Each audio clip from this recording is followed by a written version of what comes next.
Summer is here, and you might be seeing things in your garden that you're not used to. On this episode of Garden Time, we visit with Jan McNeilan about some summer garden tips to help you navigate those problems. And we have ideas for making your summer gardening easier too. Garden Time is brought to you by Capital Subaru in Salem, Oregon. Here at Capital Subaru, we are family. From you, our customers, our coworkers, and even our actual family members work here. This is my son, Casey. We're generations ahead of the competition, and we're always working to keep you and your family moving. We're here for you. We make it easy to join our Capital Subaru family. All the support you need, from sales and financing to service and parts. We'll be here for you for generations to come. And generations after that. I'm Blake. And I'm Casey. We make it easy to join our Capital Subaru family. Where it's your way on the Parkway. Welcome to the Garden Time Podcast. We're based in the Pacific Northwest of the United States in a Zone 8 region. This zone deals with plants that can survive in 10 degrees Fahrenheit or warmer. I'm producer Jeff Gustin with your hosts Judy Alaruzzo and Ryan Seeley. Welcome to Garden Time. Today we're at Portland Nursery, and we have talked with Portland Nursery about containers, so you can go back and look at that podcast that we did earlier. Since we're in the store, you're going to hear people shopping. So just to let you know that. But we're here with Jan, and we're talking about summer tips today. A lot of people, when they get in the summer, they said, okay, my gardening is done. I did it in the spring. I've watered enough. Yeah, there's a lot people can still do, correct? Sure, absolutely. And so what would be the number one tip that you would start with? Well, and then we'll get into details. I would say this time of year, people are wondering if they should deadhead their rhododendrons. Should they take the old blooms off? And sure, if that's what you want to do, and if you do snap off the old buds, the new growth will come better and faster for next year to set buds. But if you can't reach the top, don't get on a ladder and try to get them off of there.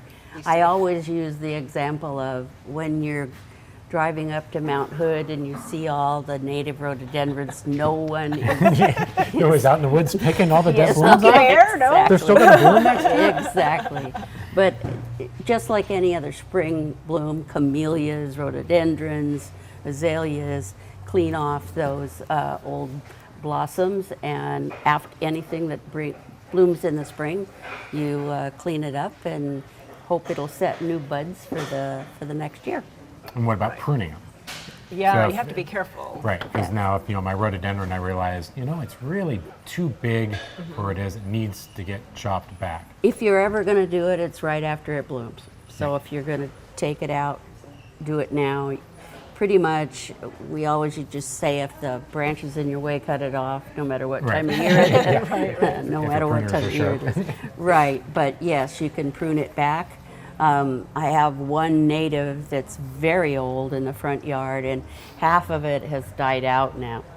And so I just saw, before I came today, where it's opened up and the trunks are opened up for the light, where the other big branches were before. It's starting to grow from the main trunk at the base. There's a whole bunch of new growth. So bottom line is, you can cut those rhododendrons down to stumps, and they're going to come back. Yeah, you just might not have flowers. It'll be a while. Yeah. before you have flowers. I noticed my lilacs. I forgot to deadhead my lilacs, and now it's July, so I think I need to be careful so I don't take off flower buds, or it's still in that grace time. The flower head for the lilac is dead because it's done blooming. So if you just cut that off, It's fine. You're not cutting off anything Right. for the Just don't following go year. farther. Yeah, just don't prune it too hard. Yeah. And what about, fertilize this time of year? If you cut back these rhodies or camellias, or is now the time to fertilize those, or? When that new growth is starting to come out, yes. Yeah. But I'm like Laura, who was talking earlier in the container segment, sort of forget to keep fertilizing. So if you could make yourself at least once a year go around and see what everything needs, that's helpful. Right. Well, if you had compost, though, that kind of helps. Sure, A and good compost, good mulches, you bet. Most of our soils in this area are clay. The clays are very nutritious soils, but what you need to do is add organic matter. So compost, mulch, whatever you can, leaves, whatever. Right. Because a lot of those plants, if you think about, putting so much energy into promoting that bloom and then into the new growth, that's when they're Right. sucking up all Right, the exactly. nutrients out of the ground. Exactly. So strawberries, I so enjoyed strawberries. I didn't think we had a really kind of wet, cold spring, and I thought we are not going to see strawberries. I have just a tiny, tiny basket of them, but they were delicious. And so, what do we do for if we have like a bigger strawberry patch? Well, what I did was about half of mine froze out this last year. Oh, it was a weird winter. It was. Yep. So I cleaned it up, and you're really supposed to fertilize berries in August after they've produced. But I shot them with a little fertilizer now because I needed those plants Sure. to come back. And then I replanted some other berries in with them, and they're slow. Usually, when you see that first blossom on a strawberry, it's 21 days before you're going to have fruit. That long? About. Wow, Yeah. I didn't think it was that long. So I'm going to have strawberries in August. But you're going to have strawberries. We're going to be at your house. It's not June berry But this year. cleaning them up, and then I had a neighbor say, well, don't you have to put new ones in every year? It's like, no. Oh. So if you have runners from the spring and into summer, you can cut them off the main plant and replant those runners and increase your strawberry bed. Does main plant, does it lose its yield a little bit the longer that it's been in there? So like, Well, not if it died and I had to put more in. So, eventually, but you can have strawberry fields for, quite a few years that are good producers if you take better care of them. and if you, like you said, that runner is now a new plant, Right, so that's right. what's Right. rejuvenating. Yeah, it's a Right. freebie. Yeah, absolutely. Yeah, you can go buy them, but it's What freebie. about other, gardening things? People have, they're getting their tomatoes in. People sometimes worry about, is it too late to be planting a garden when you start getting into the summer months? Last year I planted on June 22nd. And you still had tomatoes. And I still had tomatoes. We all, in April, we want it to be summer. Right. And so you're putting things in, but until your soil warms up enough, they're going to be there, and you planted Right. them, but they're not going to do much anyway. So given the summer heat and water and care, they're going to be fine and catch up. There's a lot of times a garden planted in April that just sat there in cold soil, and another garden planted in June looked the same in September. Oh, funny. Yeah. It just doesn't take much. I think I'd rather do that than be out with a raincoat. Well, me too. Well, and the soils are too so muddy, cold. Yes, you hurt the soil. to get much planted. Yeah. So, I have a few seeds left to plant, but other than that, it's okay. I just reseeded another row Yeah, right. of green onions this week myself, just to kind of stagger Yeah. my crops a little That bit. is nice, because then you have it longer. Right. And that's really something to do. Look at that seed pack, save some of it, and then do Yeah. some And I succession. did some lettuce also, because as Smart. my Yeah. first ones start to Right. oomph out and bolt out, then I'll have another. Green beans work the same way. Bush green beans, just put in a few, and it's enough for a dinner, and put in a few more a week Right. later, and extends your season, for sure. That is smart. And then lawns, people that have lawns, is there something we should be doing? It's kind of getting into the hot kind of Well- weather in July. There's one thing to know, and that is if you don't water your lawn, it's not going to die. It looks like it's dead, but it's not, because our grasses here will go dormant. In Oregon. In and Oregon, Washington. yeah, and in the Pacific Northwest. And then as soon as the fall rains start, it'll green up again. Now, if you want a super green lawn all the time, then yes, you have to look at some a regime of fertilizers, possibly putting lime on, depending on what the pH of your soils are. The other thing that happens is people worry about big brown patches, and sometimes it's because a sprinkler is now maybe been in for a long time and is now hitting a bigger shrub, so it's not getting to where it used to, or it's a compacted dry area. Take a big screwdriver and push it down into those brown areas, and if it goes into the green areas easier, you know that you need to get more water slowly into those spots. Right. And does that kind of help with like when you aerate a lawn and you're poking all the big holes in it, because Right. it opens it up and allows things Right. for water to get Right. down deeper, right? Exactly. And then if you don't like to mow, mowing short because you don't want to do it as often isn't a good idea. Because that if you let the grass grow a little taller actually than usual, it shades itself out and doesn't require as much water. So you can still have a manicured looking lawn Sure. if you want, if you're Right. into that, but just raise it up a half inch. Or something. Right. Well, for me though, anything that's green, I mow it. It's like that's pretty much it. Yeah. There's weeds works just the same as grass. It's green. The only drawback, though, great.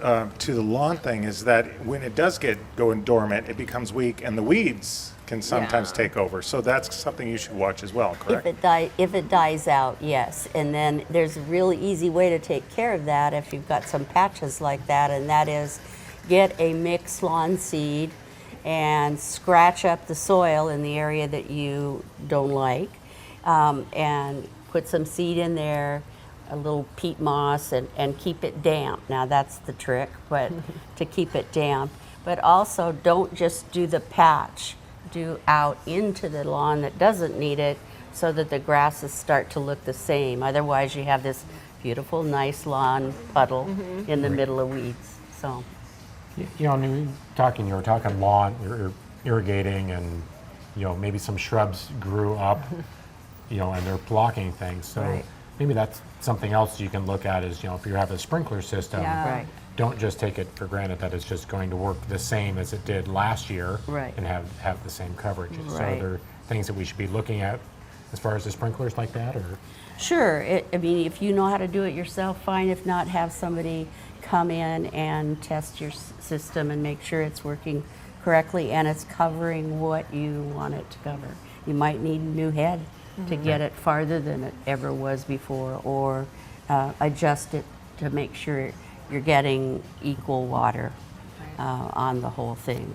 Because it's been not until recently that we've actually had to turn on Sure. a sprinkler system. Right, And, right. I have a lot of like little, the drippers and Right, emitters right. that I have to go around Your and check. 'Cause, spray heads, yeah. little things get clogged in the Sure. Right, lines. you have or to like- watch. Sure. So But it's that's, good. I think, the fun part. You kind of go out and you kind of look and Maintenance, see what's yeah. going on, and you get Yeah. to like maybe bring some flowers in, or you see a cool bee or butterfly or whatever. Here's an aside, is that more than one, usually one time a year, we got a question in the extension office, what do I do? My husband, it's not fair to say it's husband, a person in their household applied what he thought was lawn fertilizer, and it was casseron. Oh, which is And a very so, which is a hard. pre-emergent weed seed, grass seed, and so then that lawn is gone for 6 months to a year. There's nothing you can do. It's sterilized the soil, and you're not going to do anything with it. I've also seen where footsteps, you see literally footsteps across the Yes. lawn, and someone's stepped in weed killer or Oh, some yeah, sort yeah. of. And so there's can be some pretty unusual Right, things that you right. find, for sure. You've seen it all. You probably have. Yeah. Yeah. Well, we kind of touched on weeds in the lawn, but like weeds in the bed, I got my needling pad down the other day, and I got down to get like before they went to seed, Yeah. which is so important. Those dandelions and all those little tiny weeds Right. before they go to seed. And there's, you see a lot in, the news, lately about, some of these large weed killers Oh. and things like that, and some of the dangers that go along with it.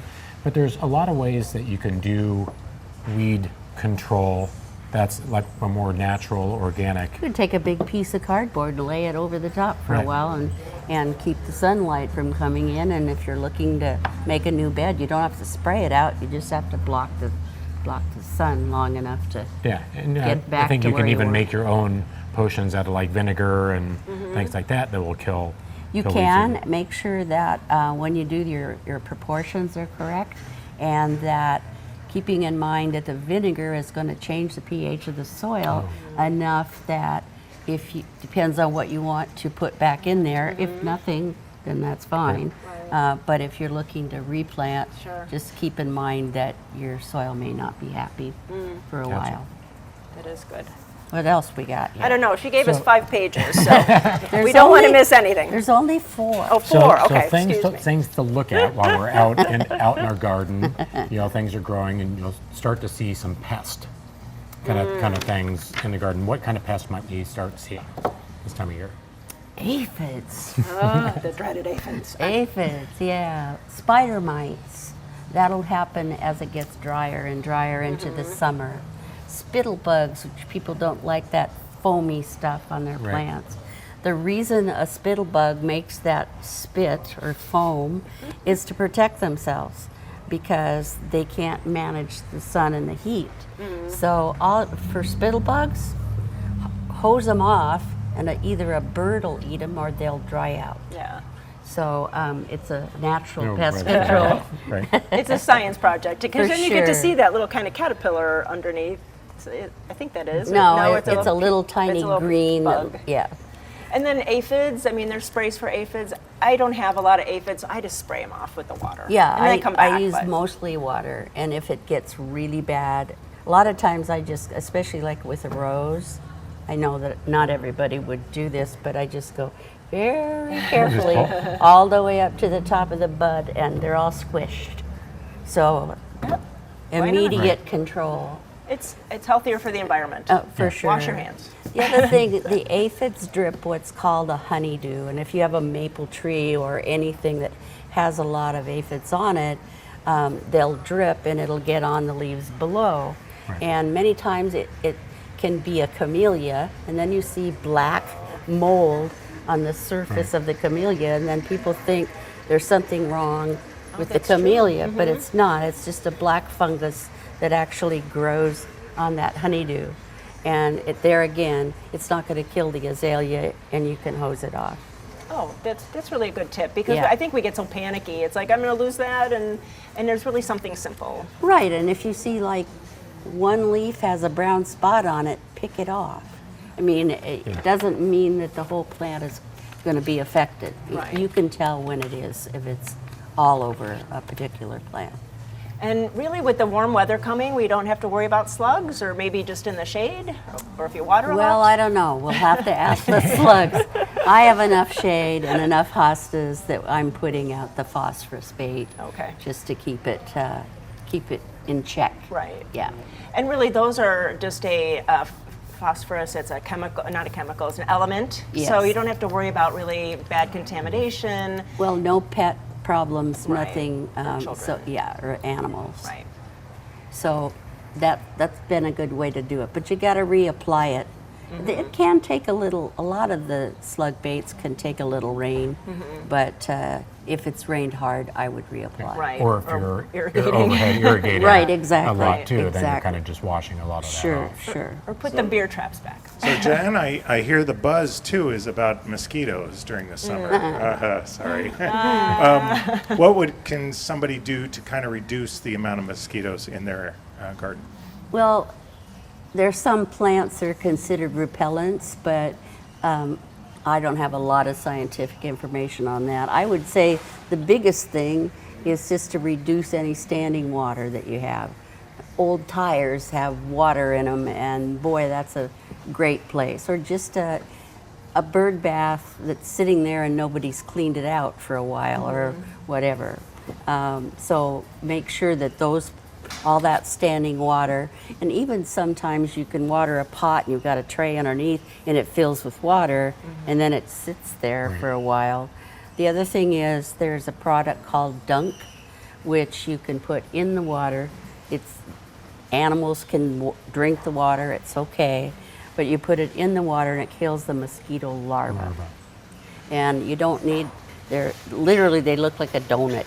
And you don't even read the directions so that you know how much of it to put in, how much water. Right. So, because you don't need a whole one in a small fountain. But that really works very well. Or put the aerator in a fountain. Right, you keep know, it going. Keep it going. That Yeah. kind of deters them Yeah, too. yeah. What are some other pests we might encounter this time of year? Your list talks about like ants with wings. Right. Ants with wings are moving their nest to another place. When it gets crowded, aphids do the same thing. When it gets crowded, the next babies are hatched with wings so they can go somewhere else. And so I would say, especially the winged ants, if they're large and black, I would have someone identify to know if they're carpenter ants. Okay. And it doesn't mean that it's going to hurt your house. It just means they're on the move. I live in fir trees, so you see carpenter ants no matter what. Make sure that, do some inspection to make sure it's not an issue. So it's not necessarily always a carpenter ant if, if No, it's a winged and ant. well, also people, I saw a termite. Is it an ant? No, it's a termite. There's dampwood termites that we have, and they can do some damage. But usually you don't see them moving until the fall. But carpenter ants you'll see in the summer as well. And on the OSU website, I think there's some good identification. You Yeah. can really see them because the pictures are big. Yeah. So you could, if you catch one, you can kind of compare it to. Right. Well, there's a space in between the head and the abdomen that'll show you the shape of this little piece that comes up in between. And based on that, you can tell what kind of ant it is. And I've had in my yard a lot of like box elder bugs. This You time- and everybody else. Yeah. So, people that see them, can you maybe describe what a box elder bug looks like so they can kind of see and if we need to do anything with it? Sure. It's more of an oval than it is round, like a ladybug's round. But these are more lengthened. And when they fly and open up, they're red underneath, but they're sort of a gray-black when they just land. They come out with the heat. We had so many calls one time in the master gardener office that we would hang up the phone and it would ring again because they were so bad that year. And we were saying, what part of town do you live in and what color is your house? So we were trying to sort of learn if a dark house attracts them more than a lighter one or whatever. And I know they're a pain, but they're not going to bite you. They don't hurt you. They don't even hurt the tree. The tree, the box elder bug larva is what eats the tree. Right. But once you see the adult, Right. It's it's already not. hatched up. So Because it's just a they'll real. come into the house if I know. They're in the open it house, up yeah. and- The Yeah. cat is interested in Yeah, them. She yeah. follows them everywhere. Yeah. But it's not necessarily anything we need to be concerned about. Not or- at all. They're or just try to- pesky. yeah. Just if they build up, like, yeah, but what can I spray on them? They're not feeding, and there's nothing that you're going to literally kill them with, unless it's pretty potent stuff, which you Right. don't want to Don't use. So hose them off, vacuum them up in the house, whatever you need to do. So speaking of pests, yellow jackets. And I know it's a little early when we're talking here in June, but yellow jackets will become more and more of a problem as the summer goes on. Why are they so nasty? Personality, I guess. When they come out in the fall, they're hungry because they're feeding their nest to make it through the winter. And needless to say, corn on the cob and salmon and hamburgers and all that kind of stuff. I'm not going to say this is a scientific study, but we've had really good luck with taking bounce dryer sheets with the normal scent, not non-scented or anything else, just regular dryer sheets, and literally just wadding them up and putting them under a plate or a table or whatever. And it seems to mess up their ability to smell and find you. And so it's worth a try. They're beneficial insects, so unless they're bothering you, leave them be. And just keep food covered, maybe that's out on And your your table Cokes, and yeah, your soft drinks. whatever, so that you don't want one of them to be in your can of pop and find out when you take a big gulp that you have a yellow jacket. Do you think those traps work? You know, the yellow traps They with the work, pheromones? but I wouldn't use them unless I really had an issue. Okay. Because you're killing a beneficial insect. Okay. I mean, if you're worried about it and it's near, a nest is near your barbecue or whatever, then maybe that's a problem. But, be careful. And beneficial, you mean they're a predator, so they eat some Yeah, bad bugs. they eat other critters too. Aphids and yeah. things. Well, Jan, we're going to take a break, and we finished with pests, and so I'm going to be a pest and take a break now. When we come back, we'll talk about some more tips you should look for during the summer after we get a message from our sponsors. Okay.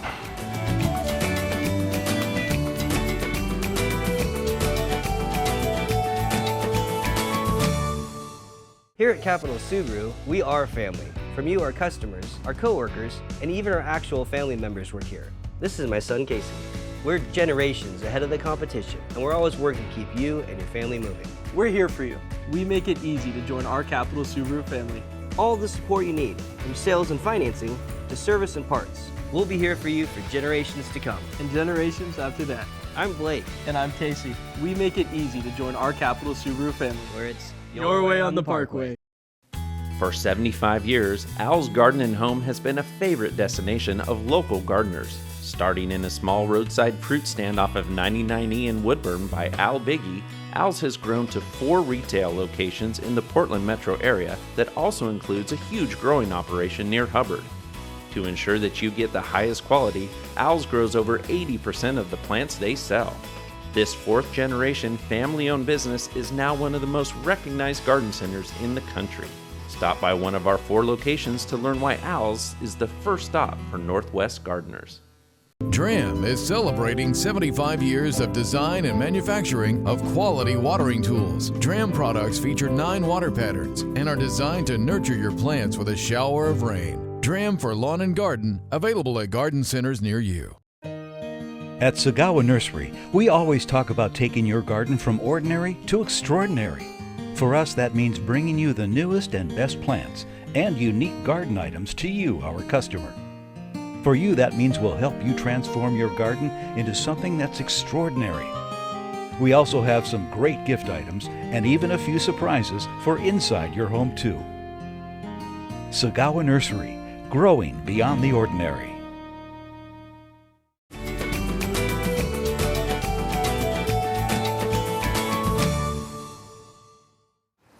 And welcome back to Garden Time. We are talking with Jan McNeilan about summer garden tips. And we left off with pests, and now we're going to move to diseases. Diseases in the summer garden. So, Such uplifting kind of We'll get to the fun stuff. but important to know what you're looking for or how do you treat it, those kinds of things.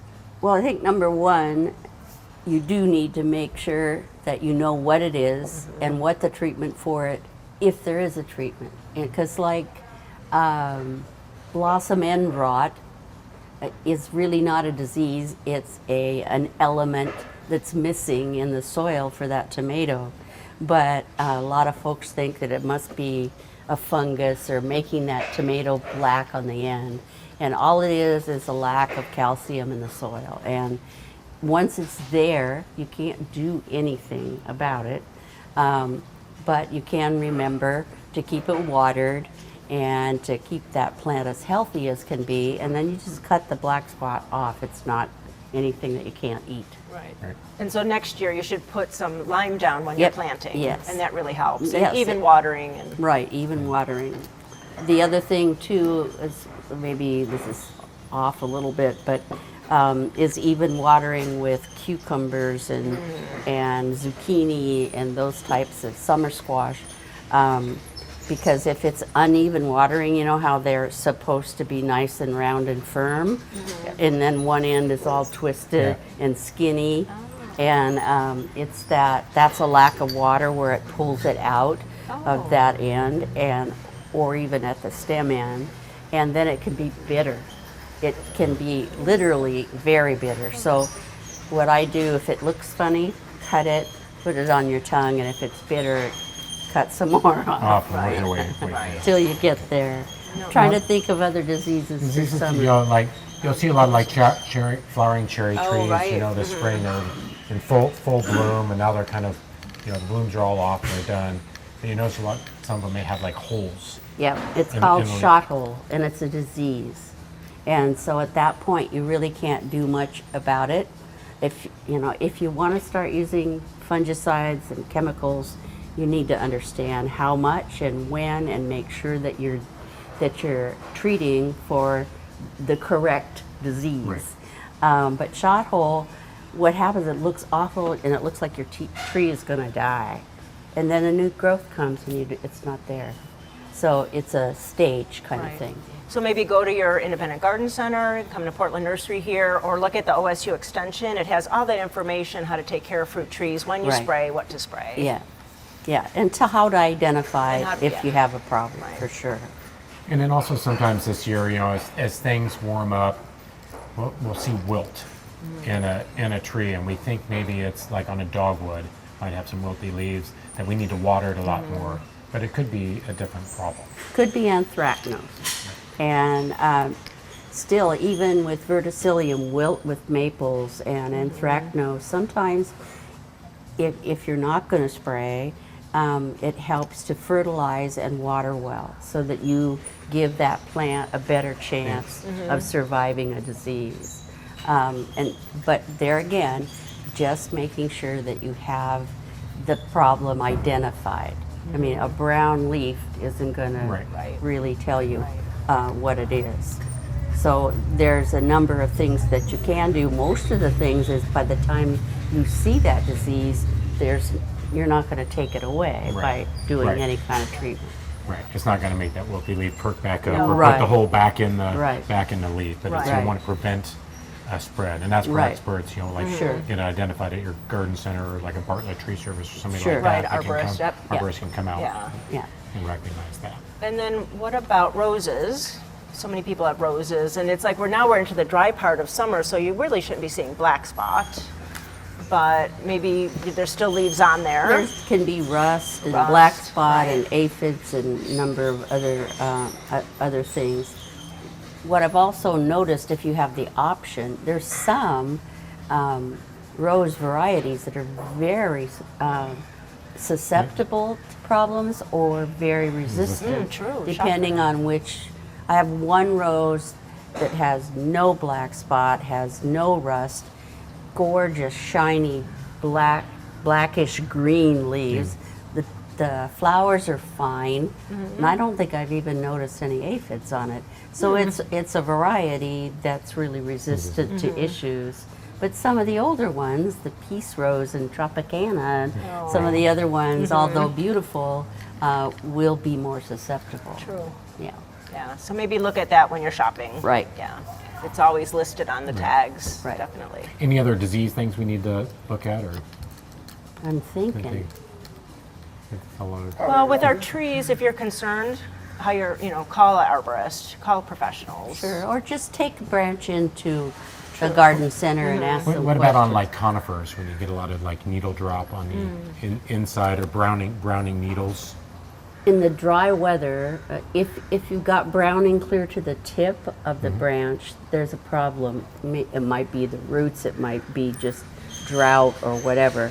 But if it's on the inside of the plant, it's a natural senescence that everything, including rhododendrons, you see a yellow leaf on the inside.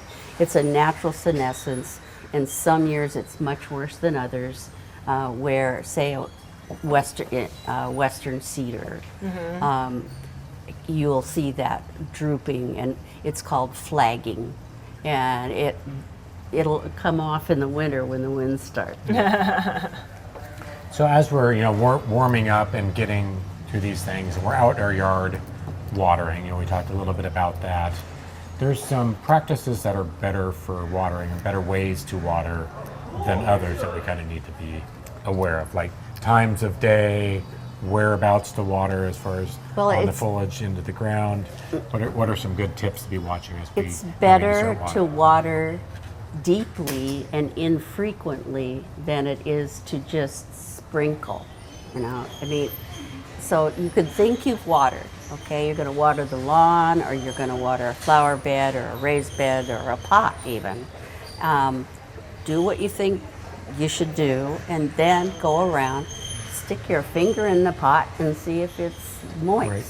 That's easy for a pot, but a lawn, if you've got mulch on, especially if it's thick mulch, when you're watering, I doubt that you're going beyond the mulch itself and that you're not going into the root zone. So when you plant, let's say I'm going to put in a new small rhododendron. This is a new plant for me. It's a gallon can, and I'm gonna put it in, get it planted, and then I'm gonna put mulch around it. Make the mulch thinner in the root zone than it is everywhere else. It'll look good everywhere else, but at least when you're watering that plant, you're going to get down into the soil rather than just That's smart. the mulch. Right. Sure. And we've talked about, mudding in and planting in the warmer months. It's the only way to fly. Yeah. So what is mudding in for people that aren't Mudding familiar in with that is term? okay. I've got the same rhododendron right now. I'm going to dig my hole. I'm going to dig it twice as wide as the root ball and as deep. You don't want the plant to settle into loose soil and be lower than it was in the growing can.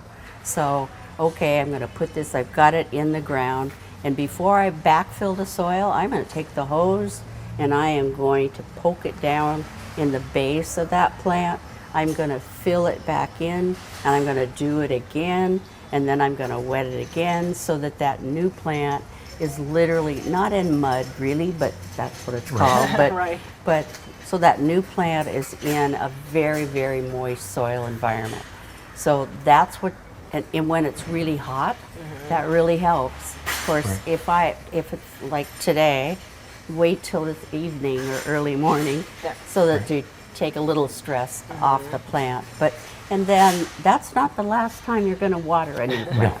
No? And so you really, a lot of us, we plant, a new one over here and a new one over here, and then you have to remember where all these plants are that you're supposed to give more water to. So they really need all the way through that first season and into the fall rains, you need to be vigilant about keeping that plant wet.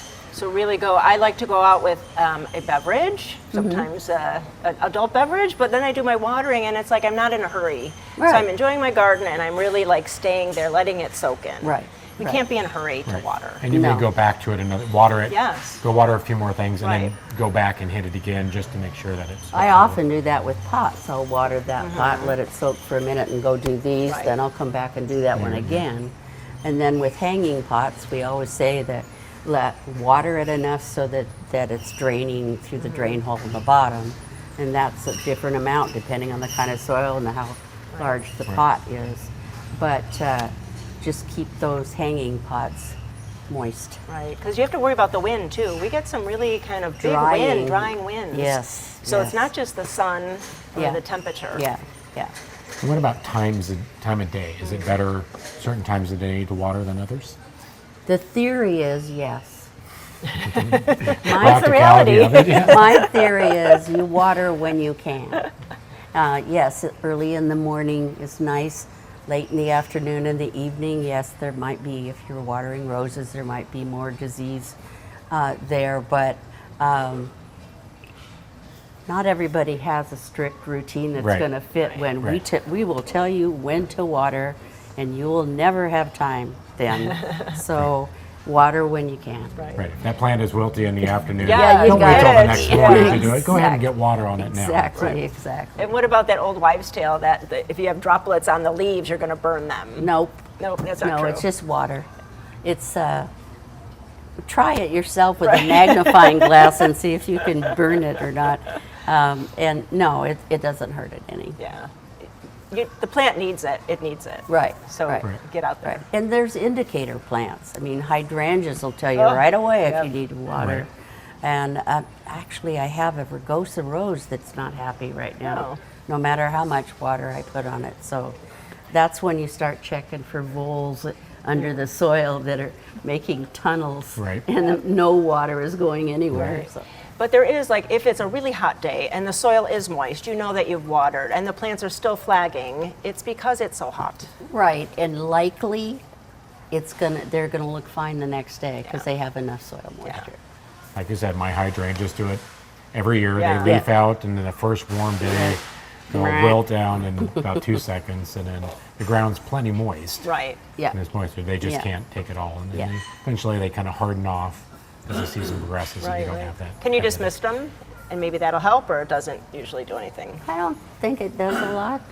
Makes us feel better. I don't know. We Yeah, spray it ourselves. A little would. bit, just kind of Yeah, cool, yeah. bring some of the temperature out of the Right. foliage a little bit. Right. It's like watering barefooted and it's hot. It feels good. Yeah. Oh man, John. Let's So see what else. one Jan. thing is, I was in my garden the other day, and I had onions that I wintered over. They did not perform that great last summer, so I left them in, and they started coming up with their leaves on it this spring. But now they're all going to flower real quick. So is that a common thing for onions? It can be. It's literally called bolting if it's spinach or kale or even rhubarb or Right. whatever. When they start to flower, that means I'm done growing. I'm going to plant seeds now. And so if it's just one or two flower heads, you can snap it off and see. That's what I would do on some of yours and see. Yeah, just Yeah, I have garlic right now. It's just about ready to bloom, and we'll see. But Right. I need to keep that bed healthy so But you that want they'll to get go big. through and snap as soon as you are seeing those The flower buds. heads. If you cut those off, Yeah. you'll continue putting the energy back down Exactly. into But the flower. a lot of people love to cut those big garlic flowers and not cut them off. Yeah. Yeah. So it's I was a cutting choice. it's a tight bud, and I was Yeah. cutting them, Put in and your salad. I'm eating them. Yeah, Yeah. definitely. After, There you if I'm go. not going to get the onion out of it, I might as well get something out Right. of the top. So Exactly. Use it. It's kind of a nice garlicky onion flavor for that's stir nice. fries. This year I planted 3 more tomatillos than I did last Oh year. my gosh. I love them. You make a great tomatillo sauce. Well, they're so hardy and they grow, you don't do much other than water them. And when they mature, they'll drop that paper sheath on the outside. They'll even drop off and lay under the plant for 3 weeks and be fine still. It's Oh. not like a tomato that you gotta get it while it's ripe. And they're easier to deal with, and they're $1.29 in the store a pound. Whoa, yeah, they are spendy, definitely. Yeah, so we'll see how my And- tomatillo supply is. And a quick tip about when to harvest the garlic. What's it, an indicator, or you just kind of try one and see if it's ready, or? That's a really good question because I haven't grown garlic in years, but from what I remember, it's usually in midsummer to late summer. Yeah. If Yeah, you the plant foliage- it in the foliage fall. also Dry. start Right. drying. Okay. Yeah. Okay. Here's the onion man. And then what about, like, I want to start getting my fall crops going, so some of the colder or cold crops. Do I start planting them now, or do I wait until September? In No. July? Or? Depending on what it is, and we've talked many times about growing your own and OSU publications. There's a very good one on vegetables that you can find out when to plant them and which section of the state is the best time to do it and what the temperatures are. So a lot of things you could do succession plantings. We were talking about green beans. Right. You can do fall crops in the, you could do for fall crops, like you could plant more beets, you can plant spinach or more kale, and some things will actually push into a winter garden as well. But it'll say on the package. Yeah, that's true. And there's so much information on those packages. I think we forget to read them or save them and go Right. back to them again. But, now is kind of the time. We've done a lot in our garden up to this point. We've planted a lot of things. We're moving into summertime, and it's kind of time to sit back and enjoy your Exactly. Great yard. idea, You know, great you tip. do all the work that's up front. Right. You can still plant. Yes. There's still little holes. Sure. There's still time to Right. get things in. Sure. As we're sitting here at Portland Nursery, the benches are So are full. full, and I it's, know. so much amazing, tempting. amazing colors. Yeah. We can still plant year round into the summer months, but I say get out and enjoy your garden. Yeah, and why enjoy are the you- fruits of your labor. Yep, Why are yep. you working so hard to make it look nice if you don't Exactly. Yeah. enjoy Yeah. it, for sure? Use that bench you put in. You bet. That we never use those benches. Right. So, any other tips as we're going into the summer months, or? Stay cool. Yeah. Yeah, we'll see.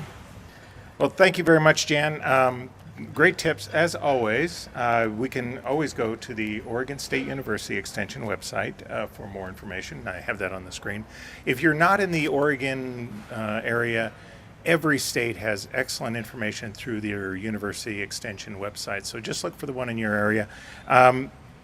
We'll be back when we get closer to fall. We'll talk about some of those things then. Thanks again to Portland Nursery on Stark Street. As you know, people are shopping because it's summer and everything's looking beautiful. So we look forward to seeing you again next time, and happy gardening.